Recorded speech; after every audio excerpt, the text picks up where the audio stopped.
Hi and welcome to this week's video. I am Pamela from Content Clarity, a company which helps entrepreneurs make sense of their digital marketing so that they can grow and scale their businesses effortlessly online. Now, this week's video is all about the content journey. Now, what do I mean by that? Well, content marketing is not a one-night stand, folks. It is very much a long-term relationship, one that requires a little bit of weighing, a little bit of planning, but it comes together and it is better for you in the long run. Now, I'm going to walk you through the content journey in a second, but first, I want you to think of a company that you have followed recently on social media that has literally just hit you with a barrage of sales messages. And by that, I mean every single post you've seen in your feed has basically been just in, buy now, 10% off, buy before Friday, free gift. That is very much what I mean when I say skipping straight to dessert.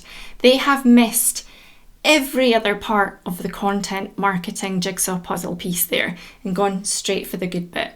Now, it is very much part of the picture, but it's one part of the picture. Now, when I'm going to walk you through the buy-in cycle, you'll see exactly what I mean. Now, if you were to Google the content journey, you would discover 100 million different versions of this funnel. You would get 4-step funnels, 6-step funnels, 11-step funnels. But I am going to basically give you the no BS version. I am going to break it down into 4 sections so that you can properly understand the different stages people go through and how you can serve up content to help them at each one of those stages so that you build up a nice jigsaw puzzle that makes sense to everybody. Now, the first step in this is called awareness, and I do not mean jumping out from behind the computer screen and saying, "Hi, do you know I exist? Do you know I sell this?" That's not what I mean by awareness. What I mean by awareness is them recognizing that they have an issue or a solution, or problem rather, that your product or service solves. So let me just give you an example. Say you sell mattresses and you put a piece of content out there that says that you guarantee 100 nights peaceful sleep.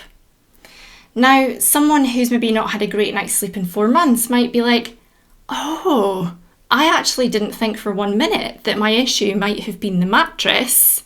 And all of a sudden they're realizing the mattress might be the issue. That is awareness. So you need to try and think about content that's going to make people go, that could help me. So you're going to have to get really tuned into your customers, work out what it is they struggle with, what you can help them with. That way you can create and serve up content that is going to really help them at that stage. Next up, we've got the consideration stage. Now they know they have a problem. They are now looking at all the different alternatives that they could buy that would solve that issue. So you want to maybe have tutorials or good expert pieces. Are you an industry expert in your niche? Are your staff amazing? Do they have a great behind the scenes that you could show? Journey from A to B of someone getting their product. That content would be great for this stage and really, really help people move through that funnel. Next up, we have the action stage. This is where people make the decision. They make the decision to buy your product or your service. What type of content could you have in your content planner to help people at this stage? Things like reviews. Maybe you have done test series against competitors, the pros and cons of a comparison against another competitor perhaps. What it is that you deliver.